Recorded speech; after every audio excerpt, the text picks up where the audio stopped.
So like I mentioned before, our first portion of the class is going to be myofascial release. So we're going to use a tennis ball. We're going to use a foam roller to do those things. We're going to focus on the feet and hands first. And so this foam roller or this tennis ball protocol is pretty common. I do this frequently, so you may be getting used to it if you are in these classes regularly. We're going to start with the ball, and we're going to roll down the center of the foot. It's just the mid-arch, everybody. And what I want you to do is I just want you to scan the foot as you're doing that and just take note of which parts of the mid-arch might feel a little bit more sticky, like there's more adhesion or more knots. Okay, cool. Hey, Dan, we're just rolling out the feet right now. Rolling, Hey, rolling. are you there, Yuli, or are you looking for a ball? Yuli might be looking for a ball now. So, Dan, we're rolling right down the mid-arch right now. Hi, Helene.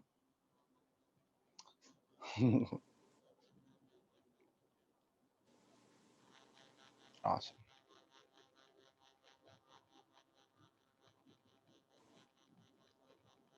Just give that a few more good passes.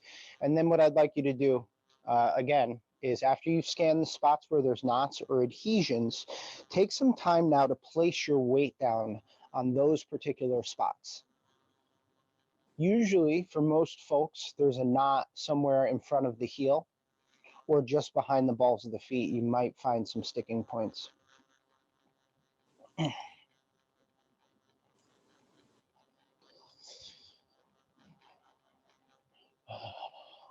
It's a chilly evening here in Rosarito, though. Whew. Is it? Oh, yeah. Oh, yeah. And so let's try to keep the foot as relaxed as possible while we're hitting those really tight spots. Yes, Yuli. Awesome. Yeah. All right. So you're just rolling down the mid arch, Yuli. I'm going to cue for the next step, but you do that right now. While you're rolling down your mid arch, you're just looking for what spots right in the middle of the foot feel sticky. Okay. And after you find those spots, just put your weight down on the ball while you try to relax your foot as much as possible.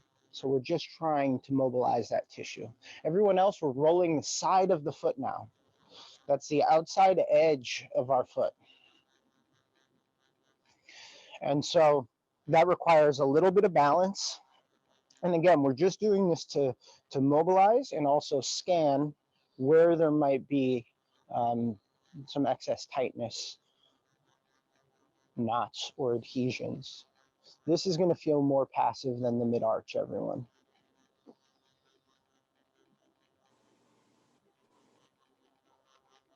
Good. And then if you found any spots, usually by the heel,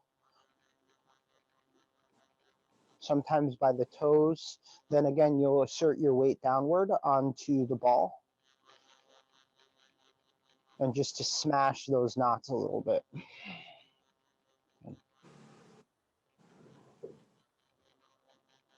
The more you can relax the toes, the more that you can penetrate those tissues and get some blood flow there. Good. So we've rolled the mid-arch, we've rolled the outside edge of the foot, and now we're going to roll the inside arch, that medial edge of the foot. Again, just scanning, just finding which spots feel a little tighter. And universally, I find that underneath the big toe knuckle is where you're going to find a really tight spot.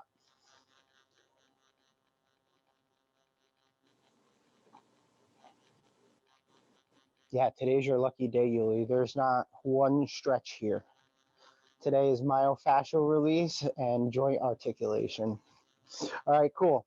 So let's spend time maybe at that spot beneath the big toe knuckle or somewhere else in that inner arch that feels a little tender to you, and just place your weight downward on that spot. You can relax the toes to go a little deeper into the tissue, or you could focus on articulating the toes a little bit. And that might give you, that might kind of just inform that release a little bit more. That's it. So the track of the foot is here now. Yeah, great. Once you feel pretty happy with where you're at there, let's get the heel. You're going to start in the middle of the heel, and you're going to do these little concentric circles along the outside edge, just scanning the entire heel of the foot. And again, this is scanning, so we're just kind of getting a sense of where there might be those little pockets of tension, usually at the front of the heel. I'm giving you a cheat there.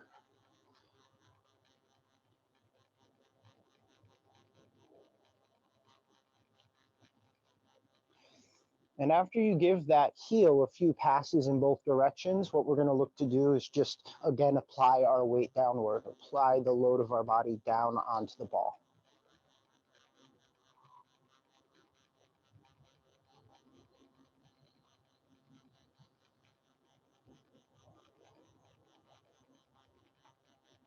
There's a little bird having a grand old time in the corner here. So if you see me looking this way repeatedly, it's because I see a fluttering in the corner of my eye. That's throwing me off. All right, so is everyone good with the heel now? Because I want to move to the forefoot. So that's the part of the foot that's beneath the toes, known as the balls of the feet, right? Or the metatarsals. We're going to place our heel now down on the ground. The heel is what we're pivoting from. It's our pivot point. And we're going to cross fiber that ball from the big toe to the pinky toe knuckle. Again, relaxing the foot as much as you can, and take a look at the foot, and you're going to notice how the bones of the feet are spreading over the ball. And that's exactly what we're going for. We're looking to release the tissues between the metatarsals so that the foot can express itself under load. Just genius architecture of the human body. The foot being able to spread itself out under load. Fantastic. Give it a few more passes, and then usually what I recommend is that you place that ball right in between the balls of that foot, right? So these three toes, the middle toe, the ring toe, and the pinky toe, that's called the heel side of the foot. The heel side of the foot. So you want to place the ball between the heel side and the ball side of the foot. It's weird, I know, that's weird terminology. Place your weight downward, relax the foot, maybe wiggle the toes a little bit. And then just take a quick assess, standing evenly on both feet. Again, just noticing how much more that treated foot spreads in comparison to the untreated foot. Walk around a little bit. And this is one of those things I would chalk up to a daily care thing. Okay, let's roll the middle arch now. We're just scanning that middle arch.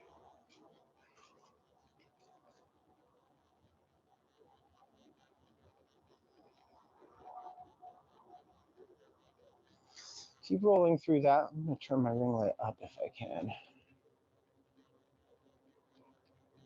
Ooh, warm. There we go. Relaxing the foot as much as you can, finding where those knots might be in this foot. And then place your weight downward on the ball, wherever you might find those knots.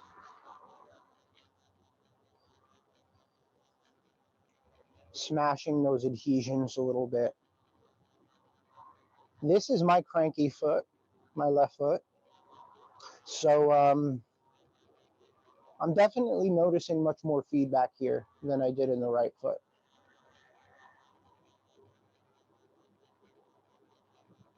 Good. Our next space we're exploring here is the outside edge of the foot. So we're just rolling along. Yes, Mom. Did we switch feet? We did switch feet. Oh. We did switch feet, but we just did mid-arch left foot. Mid-arch opposite foot.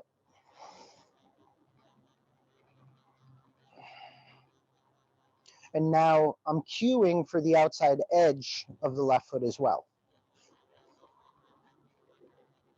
So you can catch up, Mom. It's all good. So if you're behind, you're rolling mid-arch.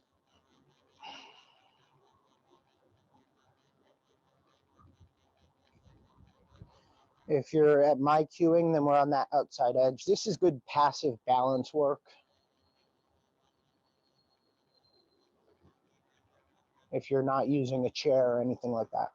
Now, place that weight down on where the tenderness might be on the outside edge of the foot.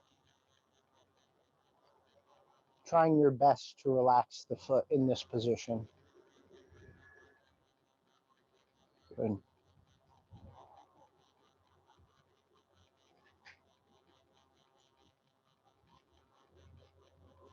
Good.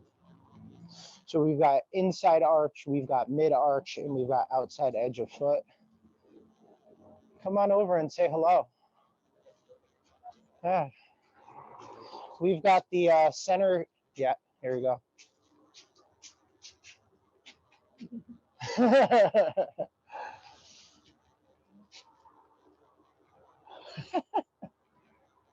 Hi, baby girl. Yes. Hi, baby girl. Yes. So a little cameo appearance by my beautiful wife and daughter. All right, so now let's go to the heel. We're going to place the ball down on the center heel, mid heel, and then do little circles out. Whatever direction is feeling good to you, you can do that. And then change directions of that circle as you find fit.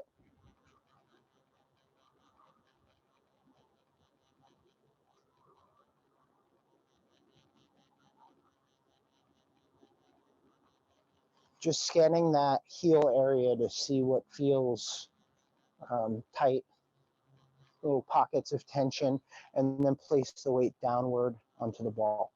Good. Relaxing the bones of the feet as much as you can. And I'm finding that that arch heel interface is usually the crankiest spot. 2 or 3 little spots there I can place my weight on. So we've gotten the 3 sides of the arch, we've gotten the heel, and now we're going to move to the forefoot. We're placing the heel down on the ground, and we're doing that cross fiber action from the big toe knuckle to the pinky toe knuckle. And just relaxing the foot and relaxing the toes as much as you can as you do this. Okay.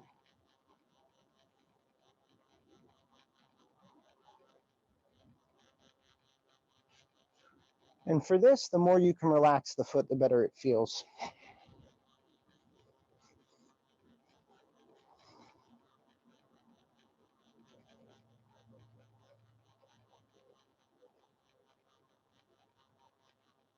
Okay. So let's switch feet briefly. I want you to put your big toe, second toe, third toe on the ball. Squeeze. So I'm on my right foot now. I just switched feet, just to be clear here.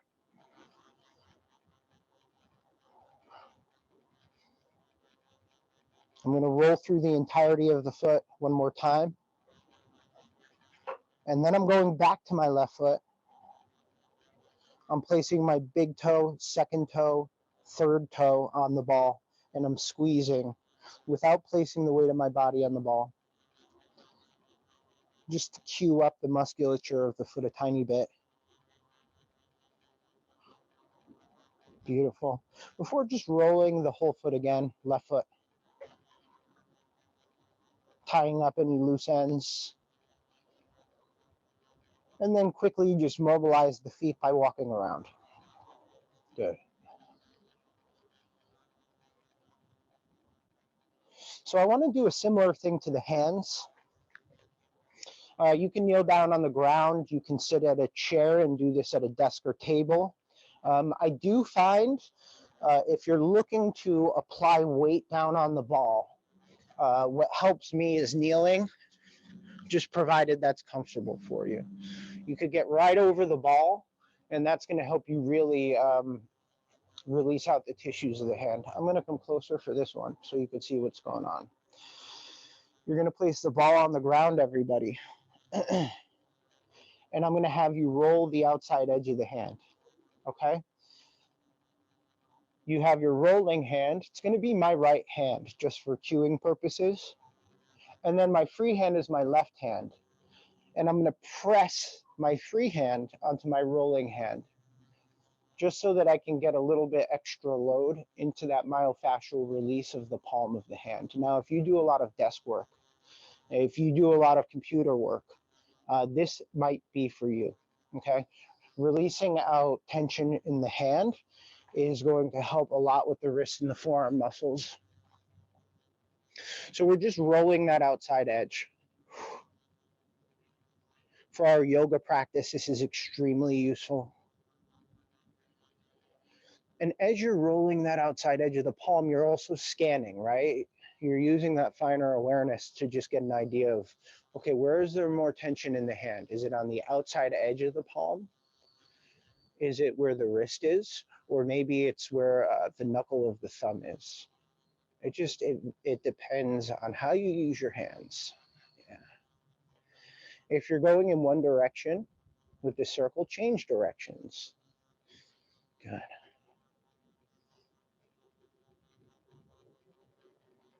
And then the idea here is you're going to just go to those spots where you noticed a little bit of tension buildup. So for me, it's right here on this outside palm. So I'm going to place my hand down on the ball in that spot, and I'm going to use my free hand to press my palm down as I try to relax the hand that's being released as much as possible. While you're pressing down, you can also do small little circles, dime-sized circles. Good.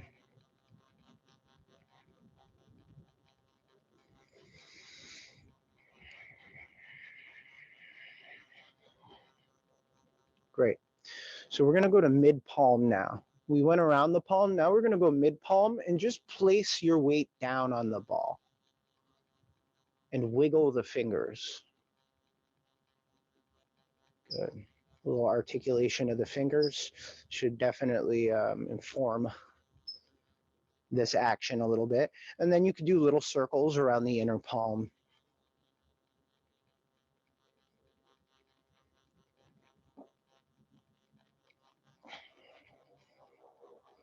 Good. Intense. So the next thing we're looking for is the fingers. So we're going to traction the fingers. Two things are happening here, okay? Your setup is the same thing, basically. There we go. Your setup is the same thing, basically. You're going to place your hand down on the ball. You're going to use your free hand to apply load. And then you're going to roll. We'll start with the thumb. You're going to roll your thumb over the ball, but you're going to use your free hand to also stretch your finger out over the ball as you're rolling it. And the more relaxed you can keep that digit or your thumb as you're doing it, the more that you'll be able to get a sense that you're tractioning the thumb. You're stretching out the thumb.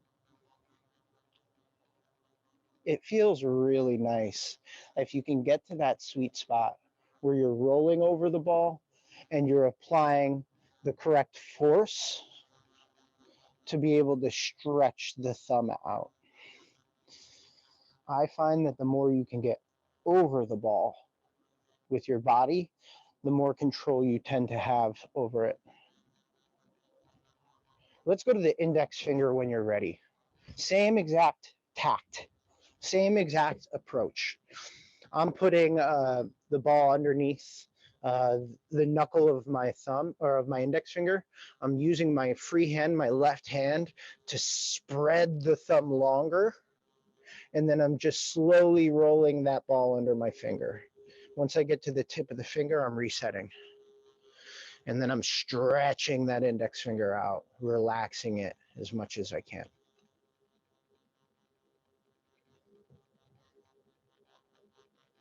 Good. So the reason why people have foot, ankle, knee problems, I think why they're so prominent, and the same goes with carpal tunnel. Yes, it's the activities we do, but it's also the fact that we don't pay much attention to our hands or our forearms or our wrists, just as regular people. I mean, if we paid as much mind to our hands and our feet as we did what our abs look like at various points in our life, you know, I think that our hands and feet wouldn't be giving us problems, and our wrists and knees and potentially shoulders wouldn't either. So if you're not at the middle finger, that's okay, I didn't cue it yet, but go to the middle finger now. And we're doing the same thing. We're just trying to stretch that finger out a little bit. Oh, geez. I need a robotic camera or a camera person. Hey, while you're here, now it's a good time to maybe think about that posterior or lateral breath I always mention, right? So we're breathing not just through the belly, but we're starting to develop that breath awareness of, on the inhale, breathing into the side ribs and the back of the body. The lungs are at the back of the body, so directing the breath there is how we're filling our lungs, actually. Go to the ring finger if you're not there.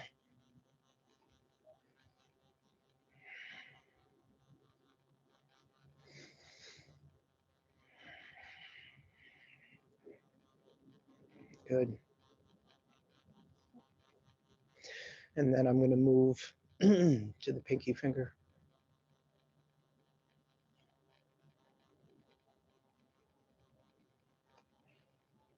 Good.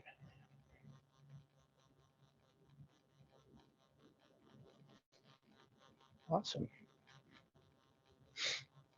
Shake the hands off. I like to do that post-assessment if you're finished, of just opening and closing the hands and just noticing what a difference, how much more responsive that released hand is in comparison to the untreated hand. So I like those instant results. Let's go to the left hand now, if you just release the right hand, everyone. So we're going to roll the outside edge of the palm. Enjoying all of the bounties of tissue release that this action offers, while at the same time scanning the body or scanning the palm of the hand and just noticing where there might be more tension on this track that you're following.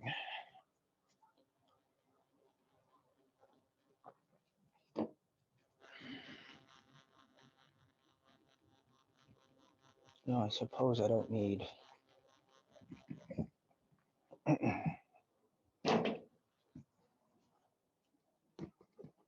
There we go. That's a lot better. Okay, now take a little bit of time to smash the spots on this track of the palm that felt particularly tense to you. Maybe they're the same spots as the other hand, maybe they're not. Likely not.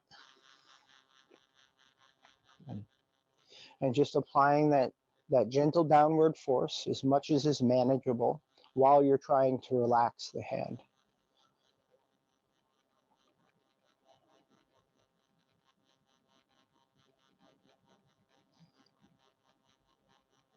Good. Now we're going to get, when you're ready, spend a little time if there are any additional spots, but just reminding you that your next place you're going to go is the center palm now. And we'll just start by generally applying weight down onto the ball with our free hand.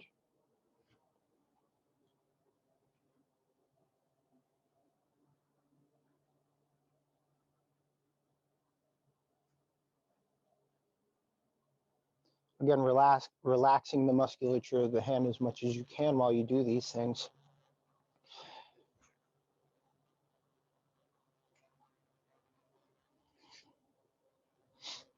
Starting to warm up a little bit now, that's nice.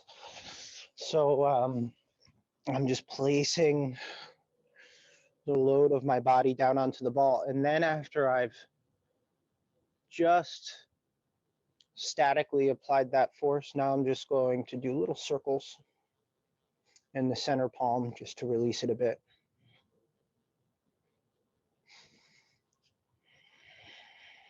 Changing directions organically here. Good.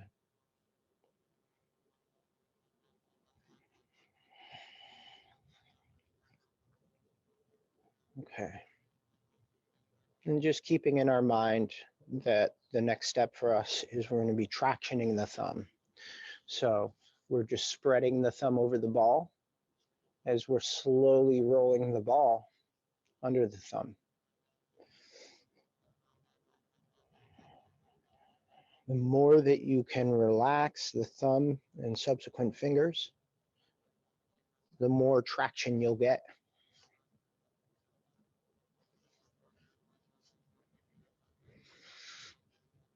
Maybe you can even just roll that finger a couple times without tractioning, just to release the tissues of the fingers. Fun fact, there are no muscles in the fingers. It's all connective tissues. They're called pulleys. It's the musculature of the forearms that articulates the fingers. Most people know that, but they don't actually think about that, and I think it's kind of neat. Let's go to the index finger if you haven't moved there yet. Relaxing the hand is going to help you traction the fingers. Be mindful of any rings you might have. Okay.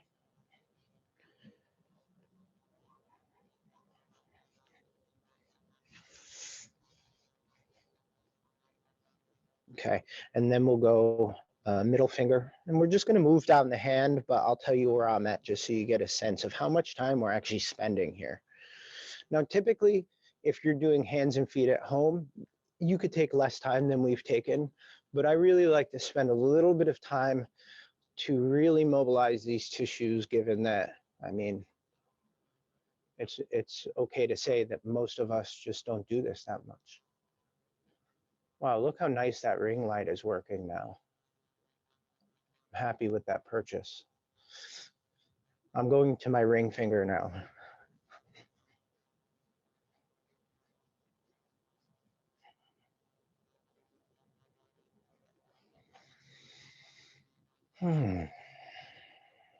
Excellent.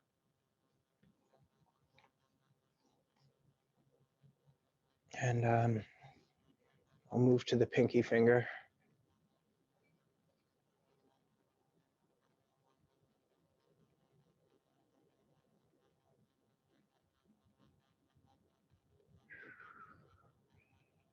So one thing that I really noticed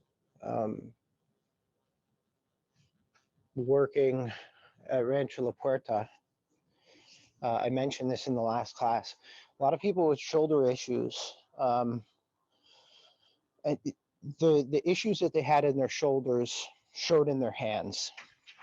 And what I mean by that is, just by looking at their hands, I could tell that their hands were completely immobile. When they'd lay down with their hands at their sides, their hands would just curl up completely, passively. And usually what that means is all those tissues in the hands, they've tightened up to the point where they're forcing a curl in the fingers. And it's usually those same people that have the exact same people that have issues in the shoulders as well. Yeah. So that's because, Yuli, of something called irradiation. So integrity at the ends of your body translates through to the limb, but immobility also does. And eventually, as you add years to your life, injuries also do. And I know this because I worked with most folks who are past retirement age and also very active, but came up in the era where prehab and low impact work wasn't really kind of the soup du jour, if that makes sense. So now, years later, they're realizing the value of recovery, and that's why I have this class here.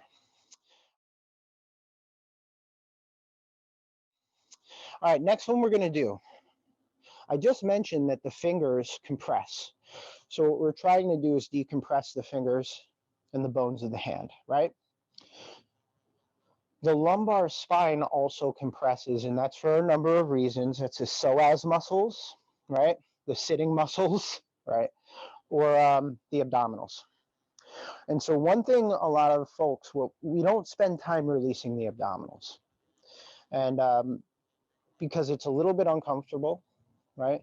And it just doesn't feel the same way as when we release our spines. But today we're gonna use our foam roller to do what is called an ab smash. We're gonna take the foam roller. Mom, this is where your noodle might actually be a benefit. And if you want to wrap like a hand towel around it just to get a little more size, this might work for you. Yeah, Mom. Yeah. So we're gonna take the edge of our foam roller and we're gonna place it. If you can imagine you're a superhero and you have that superhero six pack and the superhero obliques, you're gonna place the edge of your foam roller where your superhero six pack and your superhero obliques meet. Give me a thumbs up if you know what I'm talking about. That's going between the ribs and between the hip bones. In reality, it's about that much space between your ribs and your hip bones. We're going to try to use the foam roller to spread that space. And this is where my cueing really comes into play. So we're going to lay down on the foam roller or our noodle. We're going to lay down on the edge of the roller again, because that's going to help us penetrate that tissue.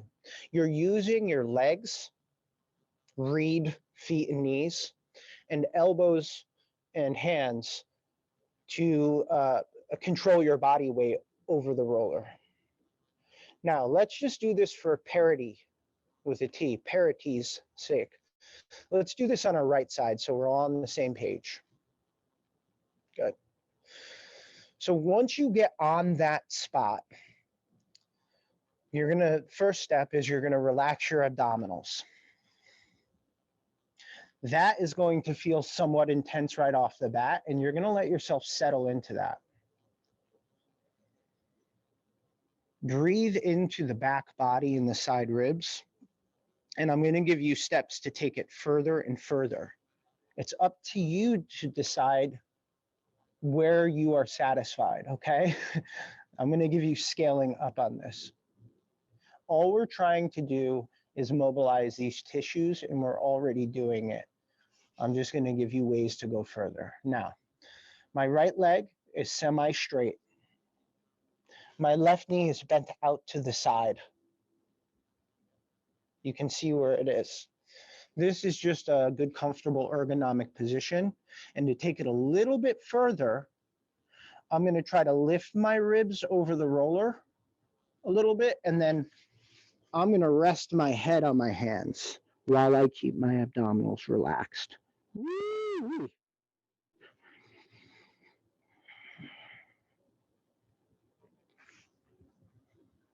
Okay, while I'm doing that, I'm gonna give you a couple more cues.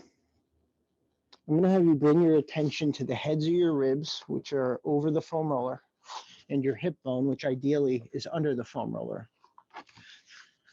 What we're going to be looking to do next is we're going to try to increase the distance between the hip bone on the right and the ribs on the right. And I'm going to cue you how to do that now. You're going to use your right foot to try to walk your right foot further away from you. Okay, you're walking your foot further toward the edge of the mat. And what we're not talking about here is movement in inches. You're just stretching your leg out maybe a 1/16 of an inch more, just wiggling your foot away from you. And then you're going to try to spread your ribs, poke the heads of your ribs further past the foam roller. So all we're doing is moving the right pelvis and moving the right ribs a little bit further away from each other. And then you'll either rest back down or bring your head onto your hands.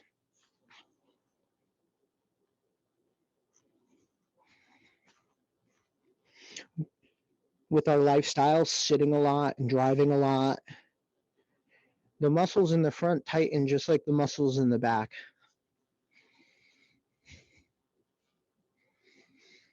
I'd say the worst result too. We want to have this mobility here in the ribs. Now, what we're going to do is we're going to try to keep that beautiful distance that we created between the right rib cage and the right iliac crest or the right hip bone. And while we do that carefully and slowly, I'm going to have you try to roll to your right side a little bit or roll completely to your right side. Be careful of your low ribs. If you find that you're rolling on your low ribs, stop. Try to stretch your right leg away from your right ribs a little more, and then slowly roll again and just assess where you're at. You have to use your arms and legs to control this. If you find that it's unavoidable to roll over your ribs, the final thing I can offer is bring that roller over your hip bone a little bit more. You're not going to break your iliac crest on the roller, but those low floating ribs are easily displaced. So better to have the roller lower than perfectly in the middle if you can't muster it. So hold it there for a moment. Essentially what we've got is the roller is firmly rooted into the obliques here, in between the heads of the ribs and the hip bone. Mom, did you have a question? No? So we first started here, and then we rolled to our side, and we kept that distance between the ribs and the hip. And now what we're doing is we're using our body weight to help encourage maybe just a 16th inch more distance between the ribs and the hip bone. We're massaging the side body. Now, I'm going to give you a step to go further. Since we're on that left side and the left knee is bent, we're going to let our body fall over the foam roller if you're feeling good at this point to take it further, okay? This is a variation up. I'm going to, right now I'm resting on my right elbow. I'm going to straight out my right arm and rest my head on my arm. So I'm just resting over the foam roller. The foam roller is deep in my obliques. Those are my side abdominals. And now my left ribs are spreading because I'm relaxed over the roller.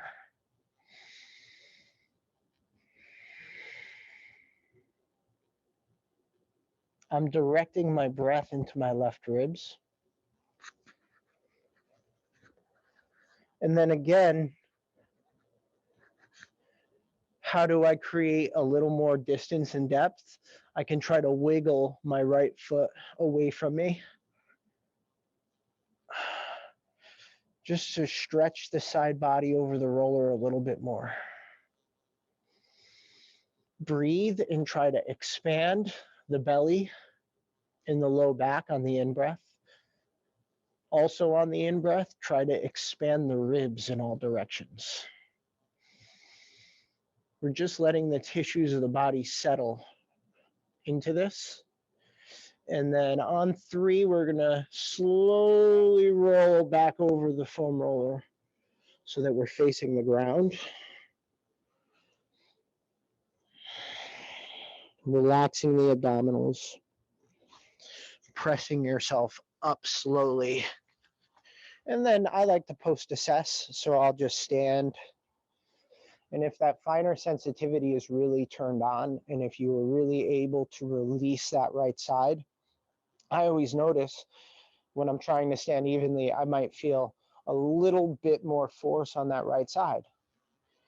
Because this right side's just a tiny bit longer from that. I've released the abdominals, the obliques, the quadratus, and because I created more distance between the right side of my pelvis and my right rib cage, I've stretched the psoas muscles, which are big time compression muscles.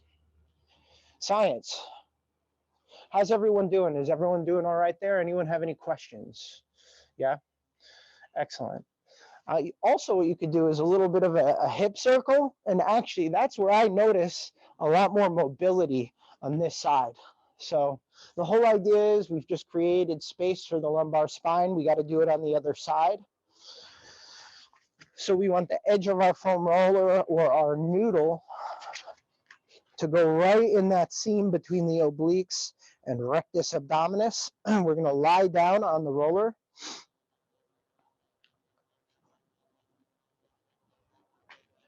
And then again, there's once you get on the foam roller, there's the part of your body that is beneath the foam roller, and then there's the part of your body that is above the foam roller, right? So your two things you're trying to do is you're trying to relax the abdominals, and then the second thing you're trying to do is you're trying to stretch the part that's beneath the foam roller away from the part of your body that's above the foam roller.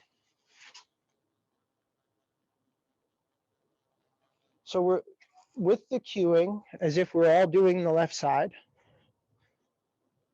You're on the foam roller and your left leg is straight. You might have your right knee bent out to the side like so, as much as it can go. And then if you draw your left kneecap onto your left leg to really straighten out the left leg, that'll help stretch that left side a little more. Here I come with demo.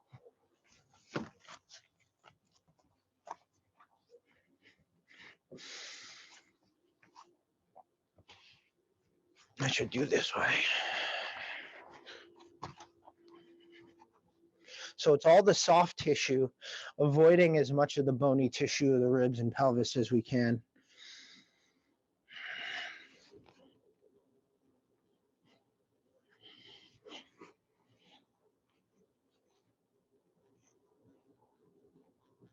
And so I'm just gently wiggling my left foot away from me.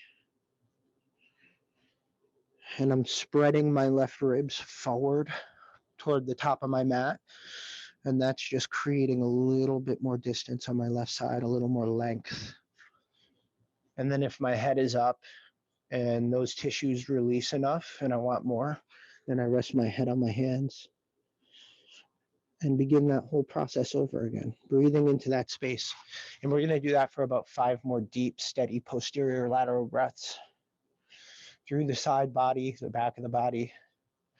And if you are so bold, breathing into that space that we are trying to release. And then we're going to roll onto our left side, really working. If you could see me, you'll notice I'm really working the length in that left leg. I mean, I am really reaching the heel away from me. And then these ribs that are facing the ground, I'm trying to spread this way. And then the breath is what's giving you that kind of internal articulation to go deeper. If you have low back problems, most people are trying to release their low back with a tennis ball or a foam roller. But the best thing to do if you're having low back problems is think about your abdominals, your psoas, and the side of your body. I always say attack it from the side. Most issues with low back are hip issues. Breathe deeply. And then roll forward again. And then we'll press up to slowly disengage. So I hope you all grok that what we're doing there is we're creating more distance between the rib cage and the pelvis, right? There's nothing between the rib cage and pelvis but organ tissue and muscle and fascia. So that is prime time for decompression. All right, we did feet and hands. We did ab smash. I want to, now that we released the abs, I want to focus, and we did release the hips a little bit. I just want to spend a little bit of time hips and lumbar direct work.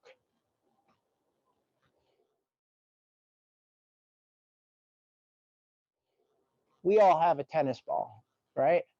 I did foam roller last time, and let's really get down now. All right, we're going to release out these spaces using a tennis ball. I apologize in advance.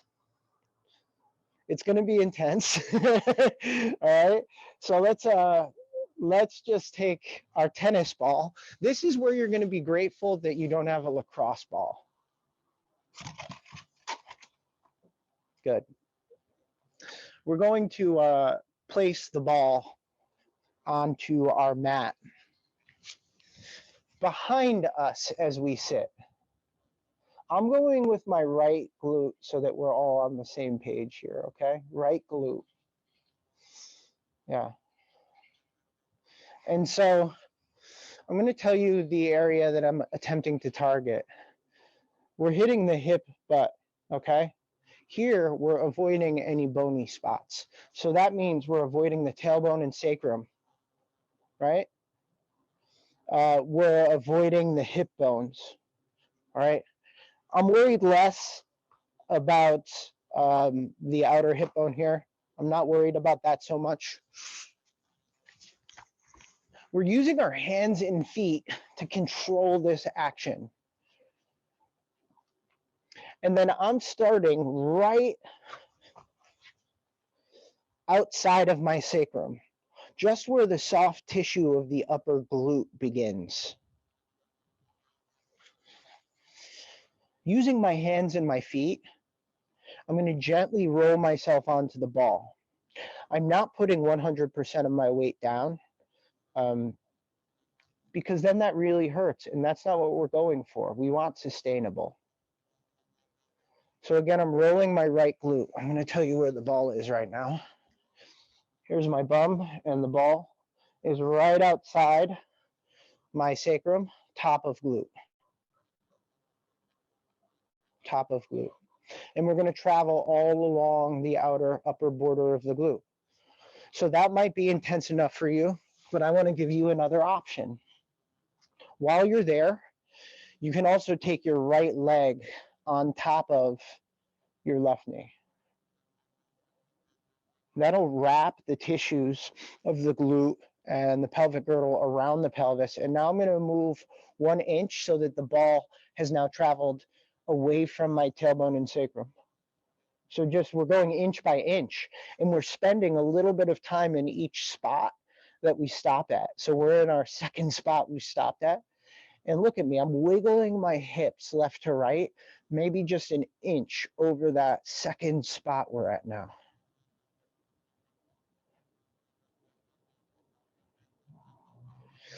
In the last exercise, I mentioned this concept of trying to move our pelvis away from our ribs. You can do the same thing here and get into that tissue a little bit more. Move over on top of the ball 1 more inch.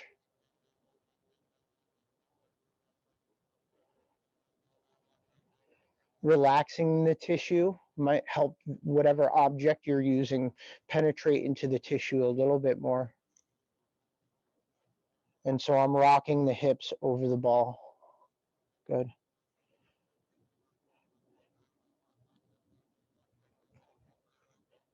Now, where I'm at, I'm just getting to the outside edge of my hips. Okay, I'm getting to the point where it's going to feel better for me to rest on my right elbow. So I'm going to do that.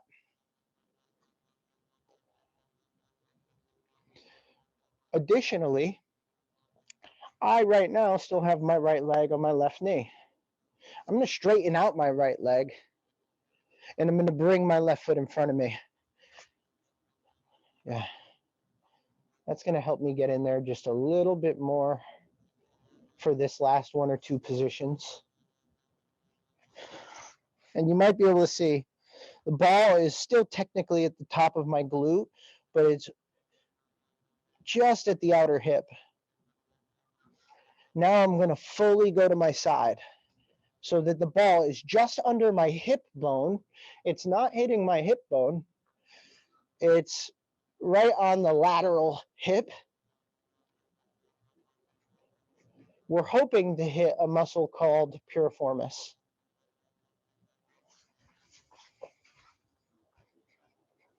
One of the insertion points of piriformis.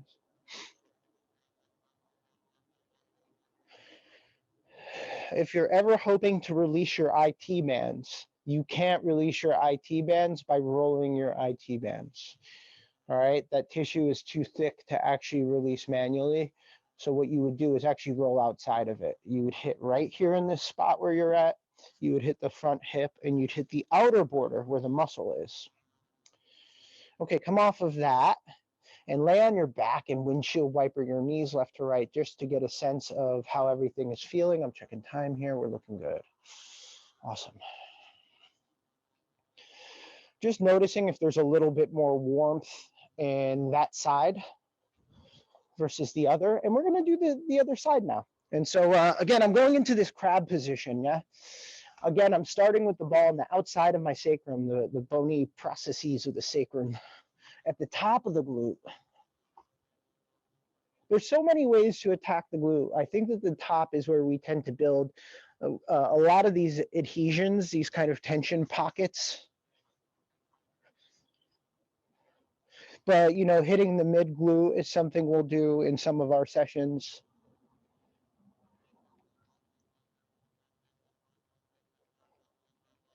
This side is a little bit more tender for me, but I am going to give you just a higher variation.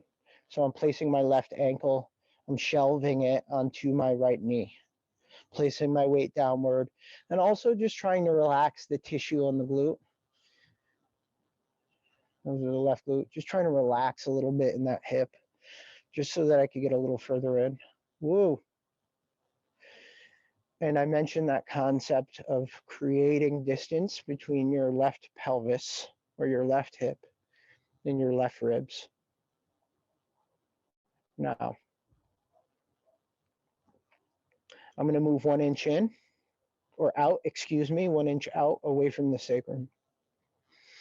I'm going to assert my weight down onto the ball. And if you're not feeling much, you might be a little too high, you can move down 1 inch. Sometimes the correct spot is just a ball distance away. Try to breathe into that spot by breathing into the low back. I'm moving over 1 more inch. This is my final position before I go on to my left side. I have to move down just a tiny bit. Maybe it's not noticeable on camera, but I've moved the ball down onto my glute just about 1 inch more. And that is the sweet spot right there. Yeah. And then finally, we're going onto our side here. We're resting on our elbow. I'm going to straighten out my left leg, and I'm going to bring my right leg in front. So the ball is just underneath me on my side of my hip, under my hip bone.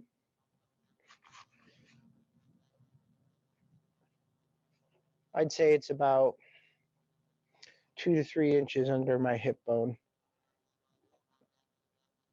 or my iliac crest, the love handle bone.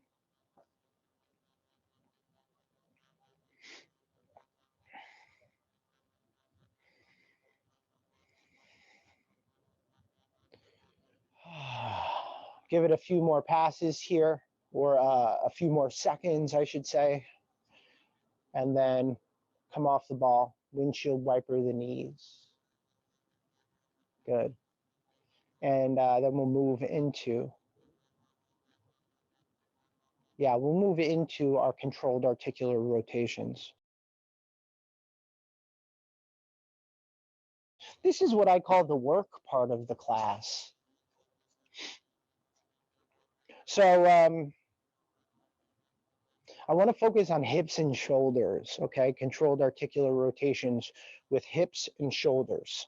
Now, in terms of props, if you have a ball or a yoga block, that's something you can use. Where did my ball go? Like a Pilates ball is useful for this. A yoga block is useful for this.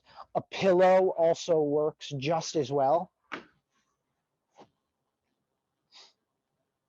Oh, here it is. The bird took it. Yeah. And then a chair. If you have a chair just to hold on to for balance nearby, great. Or if you have a bare wall that you could lean on, that's excellent as well.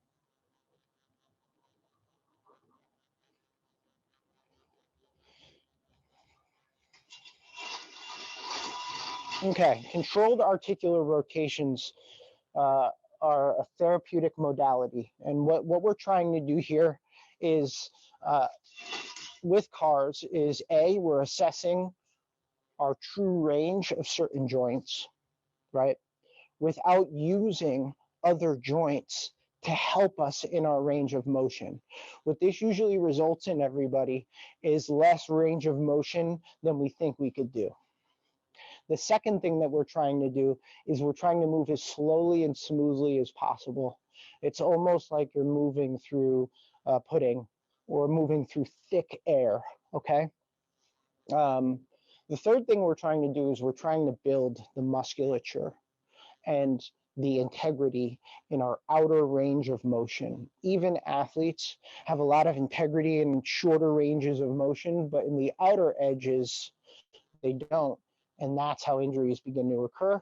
And that's also how performance begins to diminish over time. So, all right. So what we're going to do here is, Yuli, you might be familiar with this action from bar class. We're going to place our chosen object, ball, pillow, rolled up towel, behind our leg, our left leg. Yeah? The reason why we're doing that is I'm immobilizing your lower leg.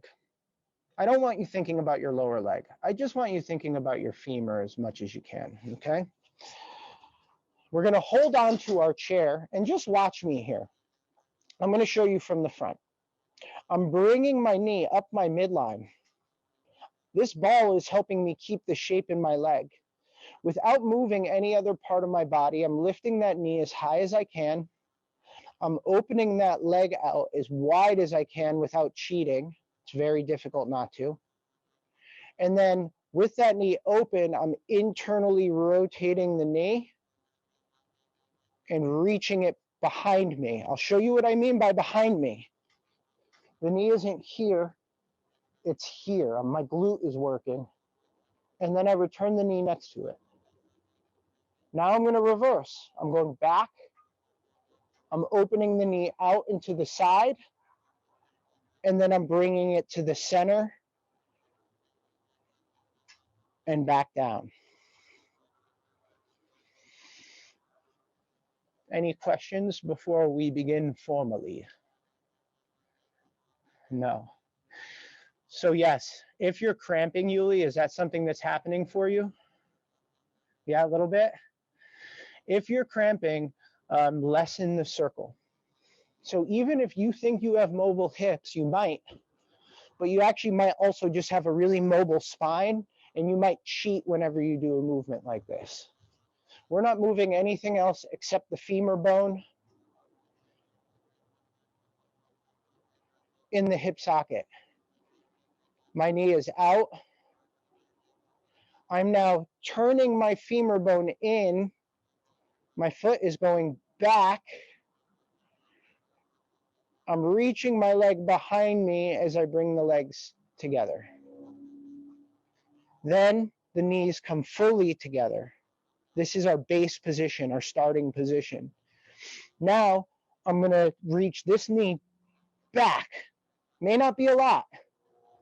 Once I hit that wall of movement, then I'm going to open the knee out. as much as I can without coupling. And then I'm going to bring that knee in toward the middle of my body before lowering the knee next to the standing knee. Remove your object, shake it off. Does everyone understand that? Give me a thumbs up if that's tedious. Yeah, it is. The whole thing, though, is the more we repeat this, the more you earn that range of motion. Can I watch you do that one more time on this side? I'm going to cue you. So if you don't want to use the prop, Yuli, if the prop is proving too difficult, do it without. The thing for you to think about, you have the awareness, is you're just keeping 90 in your leg. Everybody, we're still on the left leg, our first leg. Okay, here we go. I'm going to cue you through it. You're bringing that knee up through your midline as high as you can without changing your spine or your shoulders. Now we're going to slowly open that knee out, hopefully without changing anything. Your free hands, you can also really straighten out to create stability. Now I'm folding my femur, I'm rolling it in. That means I'm reaching my heel back. While I'm reaching my heel back, I'm going to try to bring my knee toward my standing knee. And then finally, sliding the knees next to each other. Good. We're in base position. Now you're going to reach the leg and heel back without changing the spine. You're then going to externally rotate the femur and open the knee out. Check your left hip. It rises for everyone. Try to drop it a little bit. Good. And then you're going to bring that knee into your center, keeping the knee as high as you can before lowering the leg down. The knees are going next to each other. And then remove your object. Little assessment, walking around, shaking the legs off. Controlled articular rotations. Exploring that joint's range using only integrity instead of momentum, right? Okay, so ball's going behind right knee or whatever we're using as a ball. Good work, everyone. Yeah. Okay. Again, we're trying to avoid pain or cramping. So if you're feeling that, make that circle you're making with your knee smaller. I'm going to cue you through it. We're going to inhale. We're going to bring our right knee now to center. From here, we're opening out the right femur. And we're opening as wide as we can until we hit a wall of movement. Can you really straighten your standing leg? Now, internally rotate the femur. From there, let's check our hip. My hip's really high. I'm going to drop it. And then I'm going to reach my leg behind me. So my right leg is behind my left leg. And then I'm going to slide the knees next to each other. Reversing movement now. Reaching right leg back. Opening right leg out. Externally rotating the femur. Keeping the hip even to the standing leg hip. Inhale, bring the right knee to center. And now again, keeping the shape of the leg, we're going to slide the knees next to each other. Boom. Okay, check yourself here. Check your position. Now again, I mentioned you can straighten out your free arm, squeeze your fist, hug your triceps to your upper arm bone. Creating integrity in that limb will help create stability in the shoulders. Let's bring that knee up to center. Right knee up to center midline. Inhale to open out right knee. Keeping the hips as even as you can. Internally rotating right femur so the heel goes back. We're reaching the leg behind us. And then we're sliding the right knee next to the left.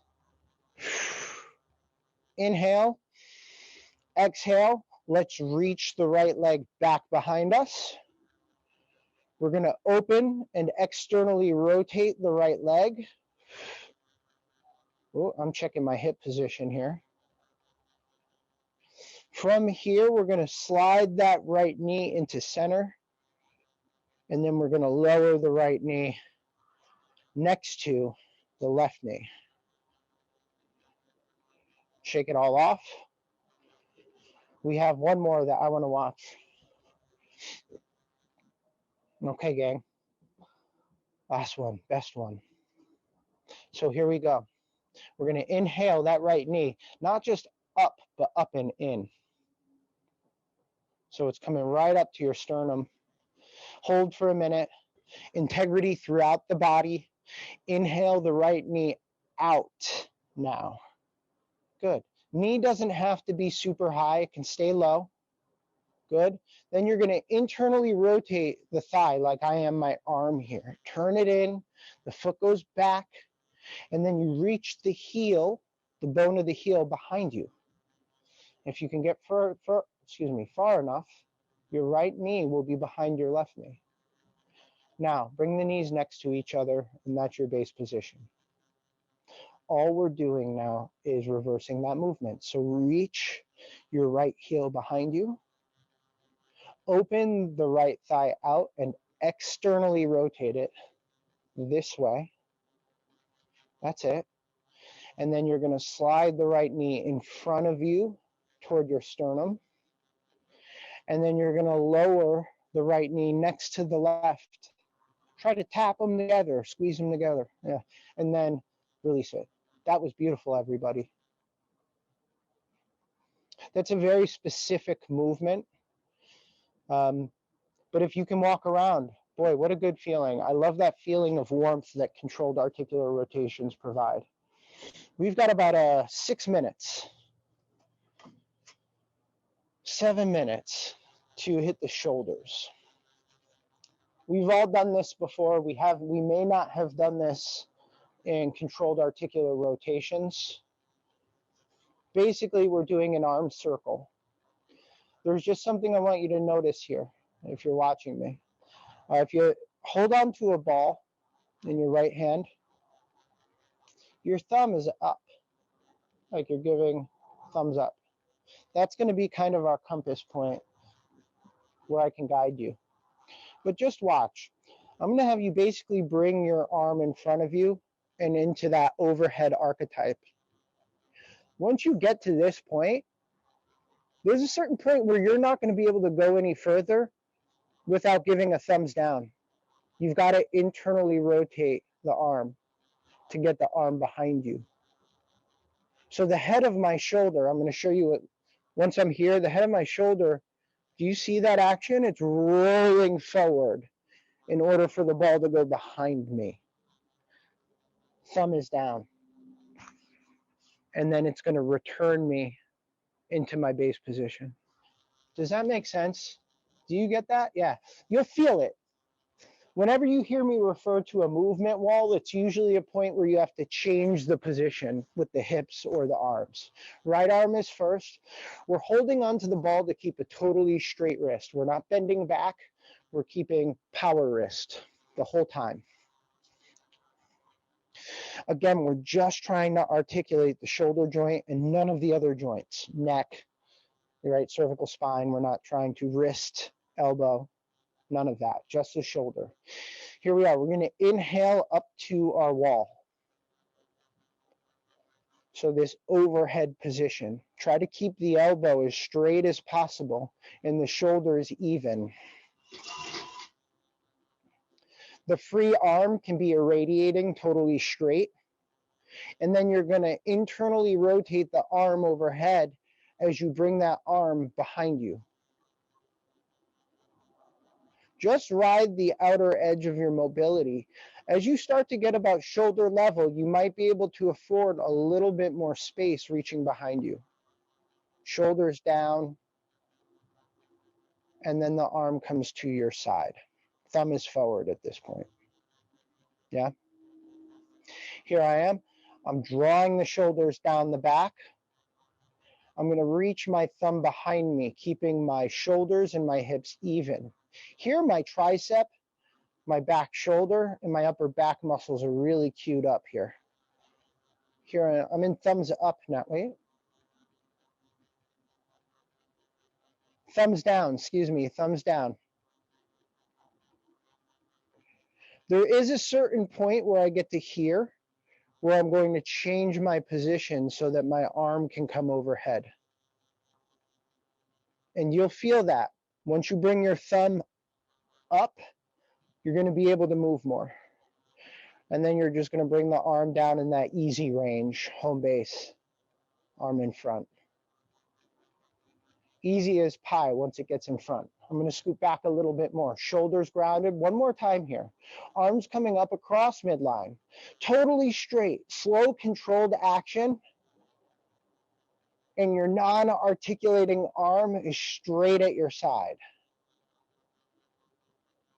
I'm going to get to my wall. That's usually where my arm is next to my ear. For you, it might be more forward. For you, it might be more back. But there is a point where I need to roll my thumb down, internally rotate my arm in my shoulder socket to complete that range of motion. If this doesn't feel like work, then you are really strong.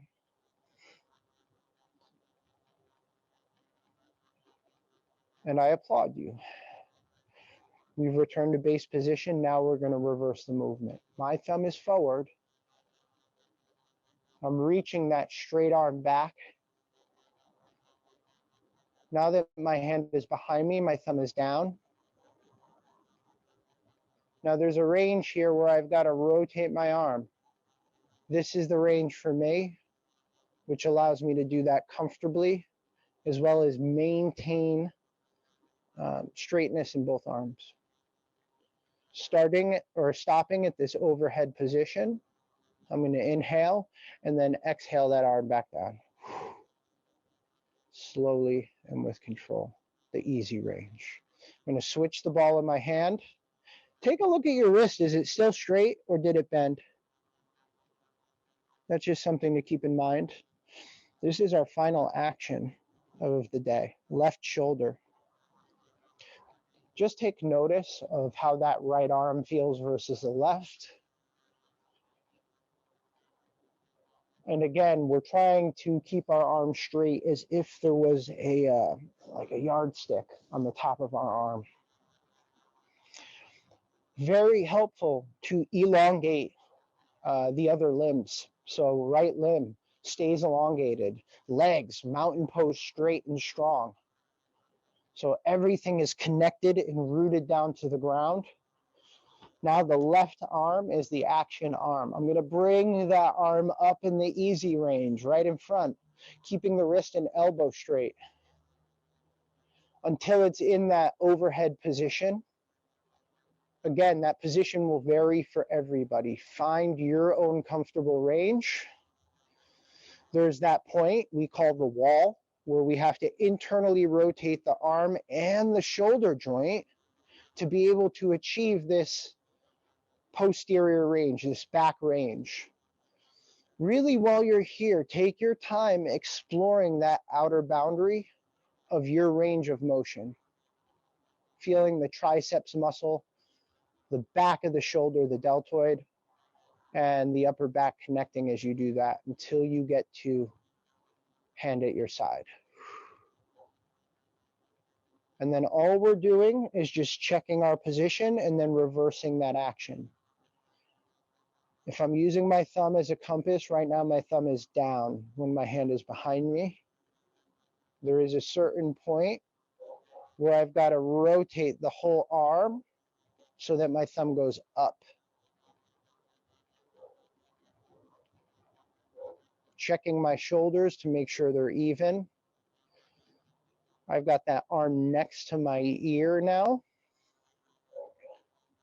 I'm adjusting my wrist, and now I'm going into that easy range slowly. Yeah. One more time and then you're done. Okay, make this smoother and slower than ever. Good. Length and integrity in all of the limbs. The legs are rooted into the floor. The breath is steady and deep. And the movement is as smooth as you can make it. Buttery smooth. Find your wall once you get overhead. Once you're at that wall, internally rotate. And now we're going behind us. Finding that outer edge slowly and carefully. It takes commitment and willingness to be able to hold that position slowly. It is uncomfortable work and at times tedious. Now to reverse it, hand is coming behind us. If you're following my cueing, the elbows are totally straight. The triceps are working. I have to turn my arm now, bring it up next to the ear, and then come through to the easy range. Woo. And shake the whole body off. Excellent.